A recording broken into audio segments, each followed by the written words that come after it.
we do have to make sure that we're meeting the standards that they've set for those stories as well. So thank you for your involvement for that. Strategic planning. Coupled with our conversations about middle states, we're also going to talk about our strategic plan.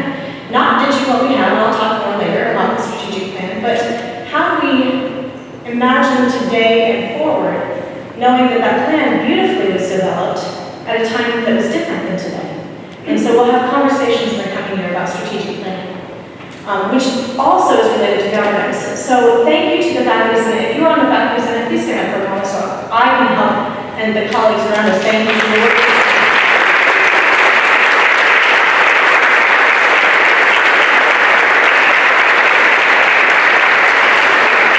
The faculty senate has been working with Lynn and myself since before I arrived, actually, and has done great work really trying to dig in and engage in conversations that perhaps needed to happen a while ago but are happening now.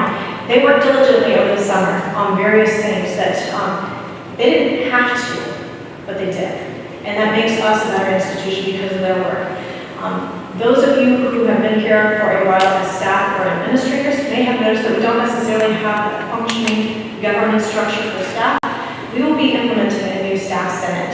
So staff, please stay tuned on staff senate that will not be exactly like faculty senate. They serve different purposes, but we'll give staff a voice in the governance process, which is really important to me as well. It's also important in middle states, which is why you should cheer for them, because they want to hear your voice in this process. So governance is going to be important. We'll work with student government and the board as well to make sure that we're effectively planning for the future of the partnerships. We have good partners already. I will continue to look for opportunities that are mission aligned, values aligned, and right for the mouth. Again, we are too good to not look for other opportunities for success for this institution, so partnerships will be a priority moving forward as well. One of those partnerships that I wanted to call out real quickly, the MAPS has partnered with the Sisters of Charity of New York to establish what we call Vincent's Table, which is responding to food insecurity, homelessness in Northwest Bronx and Yonkers, and they are doing and already have done great work with one of our alums, Gordon.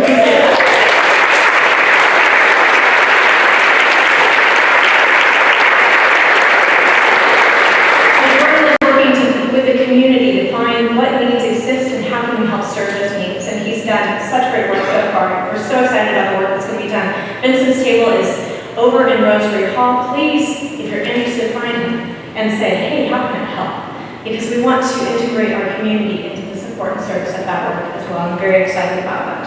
I'm also having conversations with other colleges and universities. In the moment, I'm having conversations with other Catholic colleges and universities to ask the question of how can we make sure that Catholic higher education continues to be relevant into the future as well. I know, and I won't be able to tell the stories, although I've heard some. I know that at one point in time we worked very closely with Manhattan College, and I know that there is a past.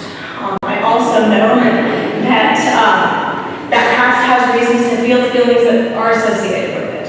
I will also say that Brennan O'Donnell, their president, and I have met to start building bridges again, to have conversations about how can we come together as communities that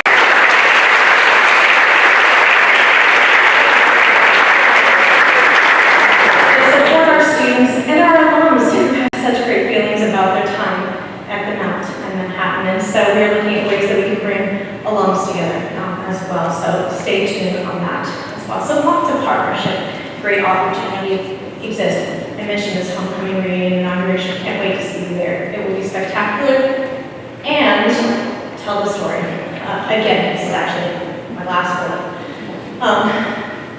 I can't say it enough. We have spectacular stories to tell. And I can't tell them by myself. Really, I can't. I can do a lot, and I'm happy to. It's a blessing to. But you have those stories too. I need your help. One of the ways that you're going to help me tell the story, and I have not been able to connect with my colleagues to see where we're at on this, is that in my listening tour, I heard so many people say, wouldn't it be great if we had more kind of school spirit, more kind of showing of our Mount pride? So absolutely. So we will be distributing, stay tuned, hopefully today. If not today, it will be today. We'll be distributing t-shirts to you all that are Mount t-shirts that have Right Place on the River on and the Mount logo on the back. I'm going to ask that you wear those shirts tomorrow. What happens tomorrow? Move-in day. New student move-in day. Let's show our pride. Let's show our enthusiasm. And let's show them that we're happy to be here. And we're happy for them to be here as well. So I don't have the details yet. But please be a part of telling that story. We'll make sure that there'll be a big group picture, but that's why you can do selfies and send them to what? Public relations at safebusiness.edu to share those photos as well. So that was a lot. I apologize if I went long, but what questions do you have for me? Susan, what is our freshman enrollment and what are we trying to reach? Great question. So our budget number is 400. Right now this morning, I looked this morning, 356. And so again, we're still working on it. What's so fascinating to me, and again, this is true every college I've been at, is that that number will continue to change. Hopefully in a positive. We have seen some students changing their mind. But what helps us as well is we start classes a little bit later. And so I am certain there are students who will have started classes already and say, you know what, maybe this isn't the right place for me. I heard there's this river, that there's a great place on it, that we're working on recruiting those students as well. So again, we're heading transfers ahead in other areas as well, but right now 356 to 100. Yes.